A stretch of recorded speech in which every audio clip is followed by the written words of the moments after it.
घर्षण मात्र से अपनी भावनाओं की भेज रहा है। 4 बोतल वोट का काम मेरा रोज का ने भारत का भविष्य तबाह कर रखा है। हम ना एक ऐसे समाज में जीते हैं जहां लड़कों से बात करता देख जो भाई हड़काते हैं, लड़कों से बात करता देख जो भाई हड़काते हैं, वही भाई अपनी गर्लफ्रेंड के किस्से घर में हंस हंस कर सुनाते हैं। और मैं बता दूं, महिला सुरक्षा के मामले में हम आज भी चौथे नंबर पर आते हैं। हम ना एक ऐसे समाज में जीते हैं जहां पत्थर की मूरत को लगते हैं 56 भोग और भूखे नंगे तड़पते सो जाते हैं लोग, भूखे नंगे तड़पते सो जाते हैं लोग। मजदूर को मजदूर समझिए, मजबूर नहीं। गरीब को काम दीजिए, दान नहीं। और अगर दान देने के इच्छुक हैं तो जीते जी रक्तदान दीजिए और मरने के बाद अंग दान देकर किसी मरते हुए को जीवन दान दीजिए। यही सच्ची देशभक्ति और यही सच्चा राष्ट्र प्रेम है।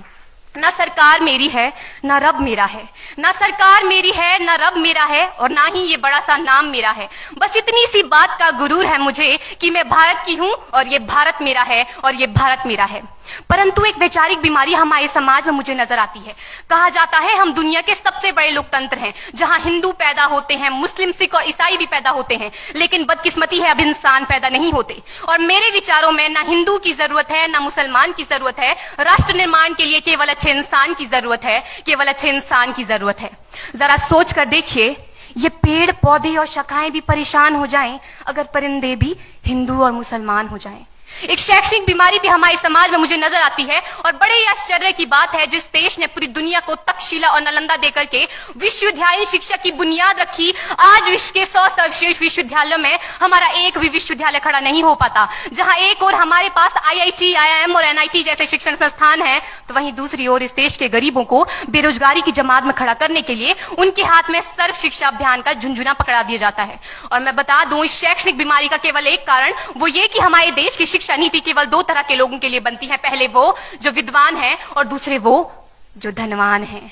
इसी तरह की कई गजब की बीमारियां हैं, और इन बीमारियों की जो जड़ है ना, वो हमारा अंधविश्वास। और मेरे विचारों में जब तक इस देश का युवा अपनी सफलता के लिए मंदिरों में जा जाकर नारियल फोड़ फोड़ कर भगवान को रिश्वत लगाता रहेगा, हमारे समाज का शिक्षित वर्ग ही बिल्ली के रास्ता काटने पर खड़े हो जाना, अपने धर्म अपनी जाति को ऊंचा मानकर दूसरों के धर्म की अवहेलना करता रहेगा, तब तक ना तो इस देश से अंधविश्वास खत्म होगा और ना ही हमारा राष्ट्र निर्माण संभव होगा। हमारी संस्कृति, हमारी सभ्यता को दुनिया ने शीश नवाया है, तो क्यों आस्था के नाम पर हमने अंधविश्वास फैलाया है?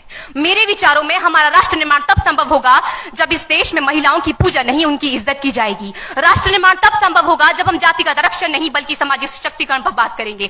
राष्ट्र निर्माण तब संभव होगा जब स्वच्छता अभियान में केवल सरकार नहीं बल्कि सड़क पर चलने वाला हर एक नागरिक हाथ बंटाएगा, स्वच्छ भारत स्वस्थ भारत को दिल से अपनाएगा।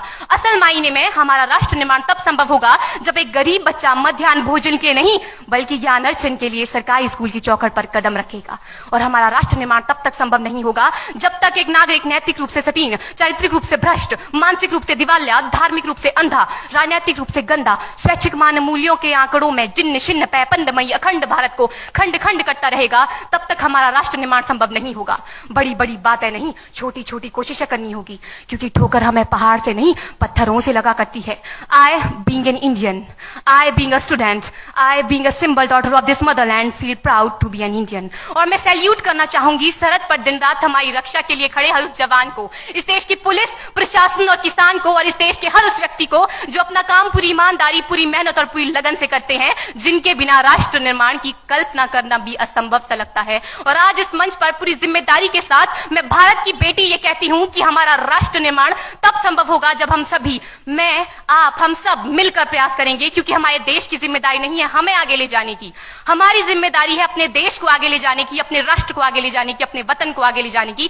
तो अंत में मैं बस यही कहना चाहूंगी, मेरा हिंदुस्तान महान था, महान है, महान रहेगा। मेरा हिंदुस्तान महान था, महान है, महान रहेगा। होगा हौसला सबके दिलों में बुलंद तो एक दिन पाकिस्तान भी जय हिंद कहेगा। पाकिस्तान ही क्यों, सारा जहान जय हिंद कहेगा, क्योंकि सारे जहां से अच्छा हिंदुस्तान हमारा, सारे जहां से अच्छा हिंदुस्तान हमारा, हम बुलबुलें हैं इसकी, ये गुलिस्तान हमारा, ये गुलिस्तान हमारा। जय हिंद, वंदे मातरम।